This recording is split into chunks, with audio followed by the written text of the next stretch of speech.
Hello, this is the Maya Artifact episode number 289. आजची तारीख आहे 14 डिसेंबर 2015. आता वाजले करीब रात्रीचे 1:14. आज काय स्पेशल आहे? आज ॲक्च्युली मॅच होती आणि प्लस सूरज पण आला होता. तर मला चॉईस करावं लागत होतं दोनपैकी एक तर मॅच तर सूरज 4 पर्सन. तर तेव्हा मला असं वाटलं की मॅच शुड बी रिजेक्ट, कारण सूरज आता जस्ट आहे ना, फक्त 2 घंट्यासाठी आहे, तर सोबत राहावं चाललाच आहे. तर मग तर आपलं आहेच, ते घराजवळचंच आहे मॅच. आणि याचा मला फायदा पण झाला आहे. फायदा कसा काय झाला सांगतो मी. ओके, काही नाही, सकाळी मग सूरजकडे गेलो, मग तिथून शिवचा नाश्ता खाल्ला. नंतर घरी आलो. प्रतीकला फणसची भाजी वगैरे देऊन दिली. त्याची आई म्हणे फणसची भाजी घेऊन चालला अशी म्हणे.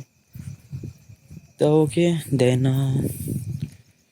काही नाही. नंतर थोडंसं डॉटमध्ये गेलो, तिथे त्याचं काम करून गेलं, थोडंसं डाउनलोड वगैरे करून दिलं. घरी आलो, फणसची भाजी खाल्ली, देन त्याला सोडून दिला. Okay, that's all matter. नंतर घरी आलो, थोडंसं झोपलो. 4 वाजता खेळायला गेलो तर माहीत पडलं का सकाळी जी मॅच झाली होती ती मॅच झाली होती नियर अबाउट 2,000 रुपयाची मॅच. 2,000 रुपये. आणि याच्यामध्ये सगळेजण हारले, म्हणजे 2,000 रुपये गिरवी लागले. तर मग काय, मग सगळ्याजणांकडून पैसे काढा. किती? 220 रुपये प्रत्येकांकडून. 220 रुपये प्रत्येकांकडून, ते एका स्टुपिड मॅचसाठी. वाव, काही फायदा नाही.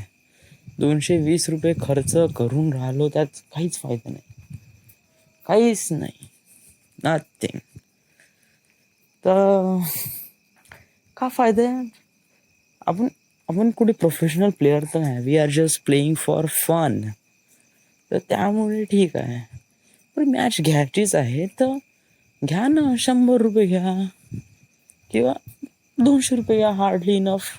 300 रुपये खूप जास्त झालं, 100 रुपये बस. ओके, ठीक आहे.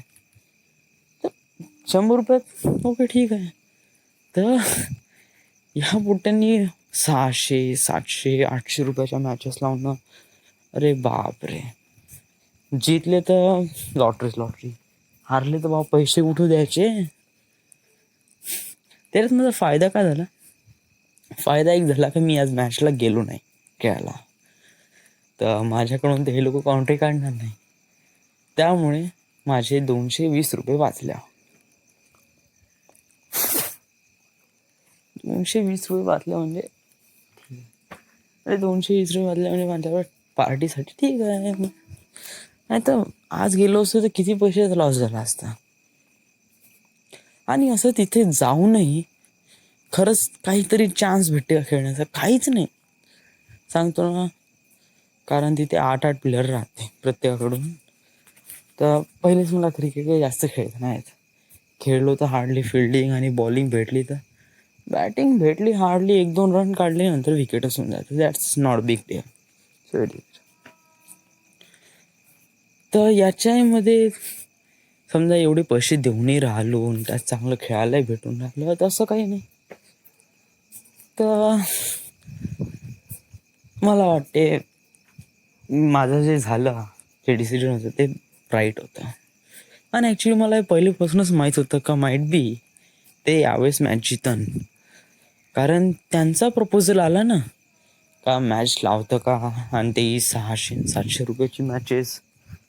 तर माईट बी ते स्वतः हे करून राहिले का, ते स्वतः पैसे टाकून राहिले, म्हणजे त्यांची प्रॅक्टिस किती आहे, म्हणजे त्यांना कॉन्फिडन्स आहे का ते जितू शकतात. तर अशा वेळेस नाही घ्यायचं ना. आणि घ्यायचंच असेल तर थोडं कमी पैशाचं घ्या, तुम्हालाही अफोर्ड होईल, आम्हालाही अफोर्ड होईल. हार्डली 600-800 रुपयाचे घेऊन कोणत्या क्लबसारख्या मॅचेस खेळून काय फायदा काही होणार नाही. We are just playing for fun, so it is fun. नाही, सो त्याच्यात मी वाचलो. That's all. नंतर काही नाही, घरी आलो. नंतर विशालकडे गेलो. खूप काही पढाई केली. मला काफी क्वेश्चन्स आता माहीत पडले. जसं सी सॅट ओपन करतो, पढाई करायची असेल तर question bank. Then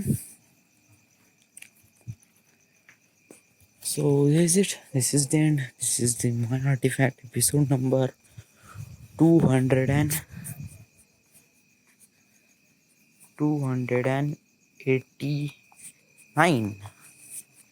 Thank you.